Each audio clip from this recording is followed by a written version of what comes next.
कितना अजीब सा टाइम आ गया है। हर कोई अंदर से खत्म हो रहा है। किसी ने फोटो लेना छोड़ दिया तो किसी ने अच्छे कपड़े पहनना छोड़ दिया।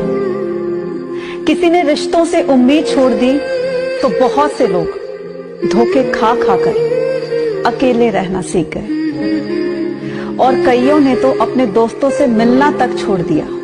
बड़ा अजीब सा टाइम आ गया है। हर कोई अंदर से बिखर रहा है ना?